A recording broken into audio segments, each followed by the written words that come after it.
Assalamualaikum warahmatullahi wabarakatuh.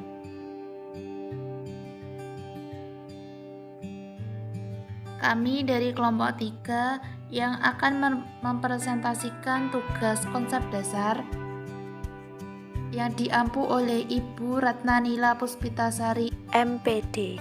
Anggota kelompok 3 Muhammad Mas'ud Hanifullah, Puji Isti Zulaika, Siti Nur Komariah, Vicky Taswiatul Qalbina, Zawa Aprilia Vidya Utami.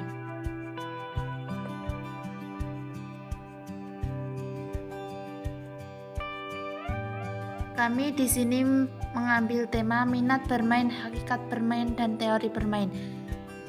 Kami akan menjabarkan satu persatu tentang pengertian bermain, hakikat bermain, teori bermain. A. Pengertian bermain. Bermain bagi anak usia dini sudah tidak asing lagi. Aktivitas bermain yang dilakukan anak-anak merupakan cerminan kemampuan fisik, intelektual, emosional, dan sosial. Bermain adalah serangkaian kegiatan atau aktivitas anak untuk bersenang-senang. Bermain juga diartikan sebagai dunia anak-anak, yang merupakan hak asasi bagi anak usia dini dan hakiki pada masa prasekolah. Berkaitan dengan hal itu, Hurulok mengategorikan bermain menjadi dua, yaitu bermain aktif dan bermain pasif. Bermain aktif yaitu kesenangan yang dilakukan individu seperti berlari, sedangkan bermain pasif yaitu tidak melakukan kegiatan secara langsung, contohnya seperti menonton TV. Selanjutnya, karakteristik anak usia dini ada 5, yaitu 1. Bermain muncul dari dalam diri anak. Maksudnya, keinginan bermain harus muncul dari dalam diri anak sehingga anak dapat menikmati dan bermain sesuai dengan caranya sendiri. 2. Bermain harus bebas dari aturan yang mengikat dan kegiatan untuk dinikmati. Bermain pada anak usia dini harus terbebas dari aturan yang mengikat, karena anak usia dini memiliki cara bermain sendiri. 3. Bermain adalah aktivitas nyata atau sesungguhnya. Maksudnya, pada saat bermain air, anak melakukan aktivitas dengan air dan mengenal air dari bermainnya. 4. Bermain harus didominasi oleh pemain. Maksudnya, pemain adalah anak itu sendiri, tidak didominasi oleh orang dewasa. 5. Bermain harus melibatkan peran aktif dari pemain. Hakikat bermain.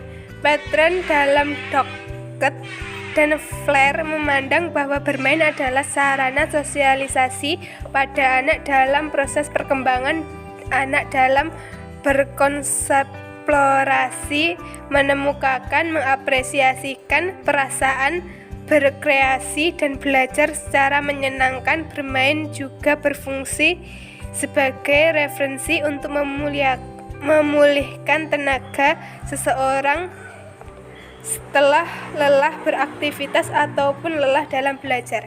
Bermain sangat penting bagi anak usia dini karena melalui bermain anak tersebut otaknya mampu berkembang.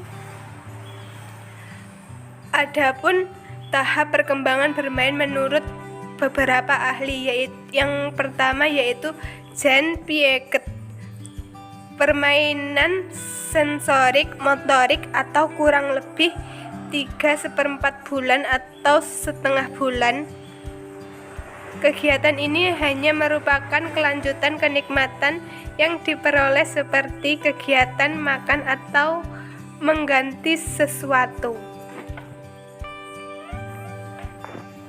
Bermain simboli kurang lebih 2-7 tahun.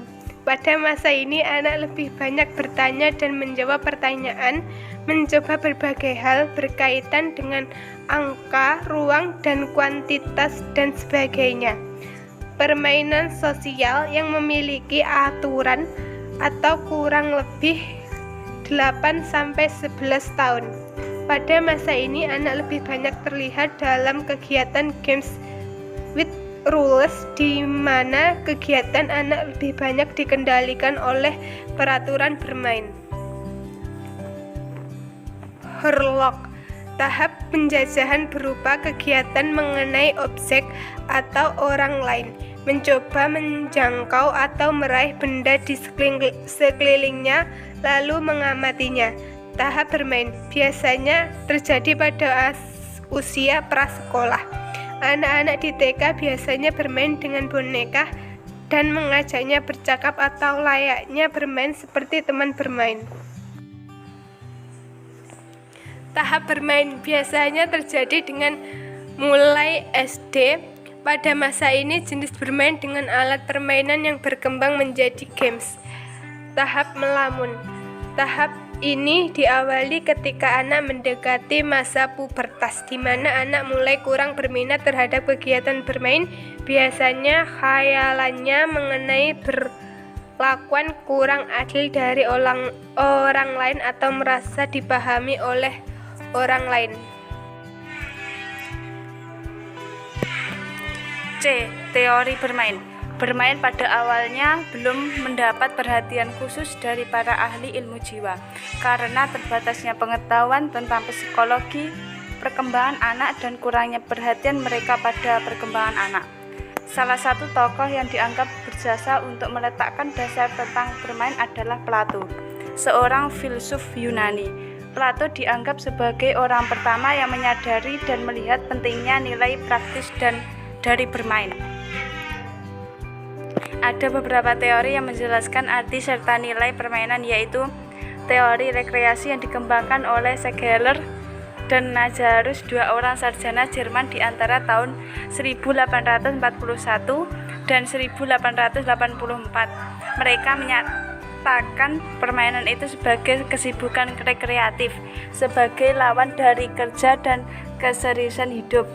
Teori pemunggahan, menurut sarjana Inggris Herbert Spencer, permainan disebabkan oleh mengalir keluarnya energi, yaitu tenaga yang belum dipakai dan menumpuk pada diri anak itu menurut dimanfaatkan atau dipekerjakan. 3. Teori atavistis sarjana Amerika Stanley Hall dengan pandangannya yang biogenetis menyatakan bahwa selama perkembangannya anak akan mengalami semua fase kemanusiaan. 4. Teori biologis Karl Gross, sarjana Jerman, atau di kemudian hari Maria Montessori juga bergabung pada paham ini, menyatakan bahwa permainan itu mempunyai tugas biologis, yaitu melatih macam-macam fungsi jasmani dan rohani. Waktu-waktu bermain merupakan kesempatan baik bagi anak untuk melakukan penyesuaian diri terhadap lingkungan hidup itu sendiri. Teori psikologis menurut teori ini, permainan merupakan penampilan dorongan-dorongan yang tidak disadari pada anak-anak dan orang dewasa. Ada dua dorongan yang paling penting menurut Adler, ialah dorongan berkuasa, dan menurut Freud ialah dorongan seksual atau libido seksualis. Teori fenomenologis Profesor Kostan, seorang sarjana Belanda yang mengembangkan teori fenomenologis dalam pedagogik teoritisnya, menyatakan bahwa permainan merupakan suatu fenomena atau gejala nyata yang mengandung unsur suasana permainan. Kesimpulan, aktivitas bermain sangat mempengaruhi perkembangan anak baik secara fisik, motorik, bahasa, sosial, kognitif, dan emosional. Namun aktivitas bermain hendaknya disesuaikan dengan perkembangan anak. Tujuannya adalah agar anak berkembang secara berkesinambungan. Aktivitas bermain anak juga perlu mendapatkan pengawasan dari orang tua. Masa anak-anak adalah masa penting dalam pertumbuhan dan perkembangannya, karena apa yang didapat pada usia anak dini akan terbawa saat mereka dewasa. Sekian, wassalamualaikum warahmatullahi wabarakatuh.